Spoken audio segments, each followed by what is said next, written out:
Western State, the 2 seed here, the 2018 national runner-ups, have now earned 5 straight tournament berths, the longest streak in program history. This team can really shoot it. They take care of the basketball as well. They led the Northern Sun in assist-to-turnover ratio, which they look to maintain against Emporia State in the opening round.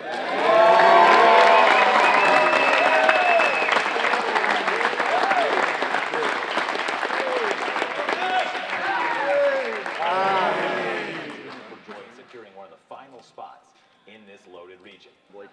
I mean, it was pretty surreal, honestly, to see it up there. Like, Coach had been talking us through all the scenarios that it could be, but seeing it up there and then making it official was really a surreal moment. You know, there's a lot of work that goes into it, a lot of stuff that people don't see. You know, a lot of bad days, a lot of good days for everyone on the team, but just keeping everyone together, I think, is the biggest thing, and I think we've done a good job of that. But it's been a really rewarding experience seeing it.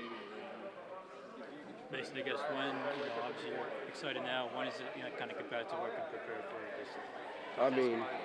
I mean, now that we see it, obviously we're back in full go mode. So, I mean, it's a quick turnaround, but that's how it is every week. You know, we play in a good conference. There's quick turnarounds every week, so we're always used to going, back to the woodshed. So. Is there anything about this team this year that put you guys over the top, or is it just kind of stick with the process?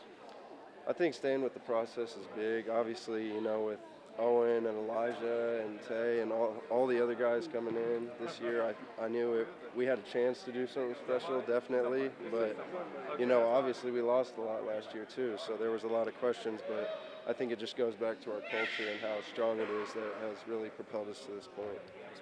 Thank you. Thanks, Mason. Thanks, guys. Appreciate you.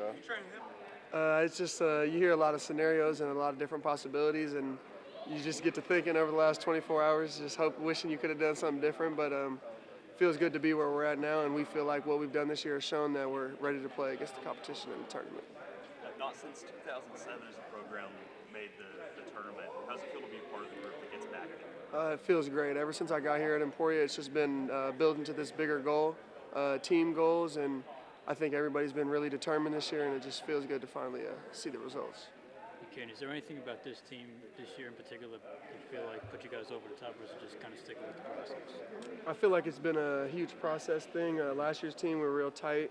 We did a couple things differently, and we had to adjust a little bit this year, but we all just kind of took that next step forward in our games and brought what we could to the table to help the team in the best way. And obviously you're excited tonight, but when you kind of turn the page and look forward to the next game? We just kind of talked about it earlier before we got in here. It's right away we just got to set our mind to what we want to put on that banner, because it's going to be cool to hang the banner up, but we control what it says. Thanks, Kaden. All right. What a line.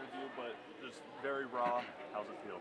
It feels great. I mean, this is when you become a head coach at a program, your goal is to make national tournaments, because then you have a chance to do even more. But at places like Emporia State, we felt like when we took over the job in 2018, this was a sleeping giant. This was a job and a position and a program that had the resources needed to be able to make national tournaments. Whether that's every year, every other year, we're working to make it a perennial type deal. But the first step was to get into the tournaments, and we did that this year. It's a huge credit to our student athletes, our administration, and all of our fans who supported us along the way, because that journey wasn't get the job and just go right here.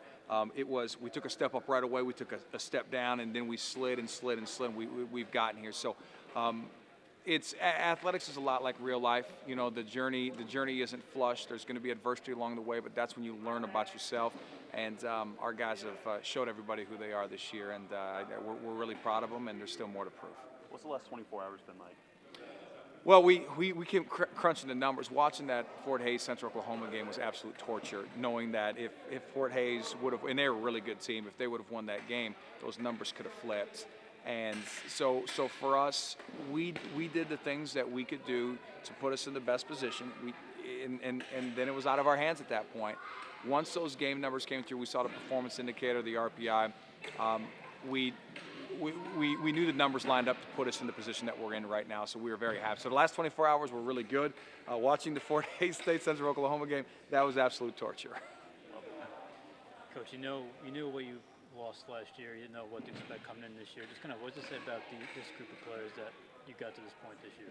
I don't think anybody expected us, other than the people in our locker room to be where we're at right now as we're having this conversation. We lost Trey Buchanan, who averaged 25.6 points per game, led all of NCAA Division II. We lose Jamari Turner, who averaged 19.8 points per game, which would have led our conference this season. He was number 3 last year in the conference. So we lose 45 points per game in the backcourt. How are you going to replace that? Well, I think it's also a testament to our culture guys, the Kaden Evans, the Mason Thiessens, the Gage McGuires, the guys that have been in the program for multiple years, that we could plug and play guys like Owen Long and Elijah Comet there immediately, and then continue to grow those who were role players last year into more feature positions. So it was certainly a group effort along the way, but you can't just infiltrate places with talent. It doesn't work. You have to have culture, you have to have toughness, you have to have expectation. And over the course of the last 5 years that we've been here, we've been able to grow those things to get to the point where we're at right now. Thank you. Coach, thank you. Thank you, guys. Great job.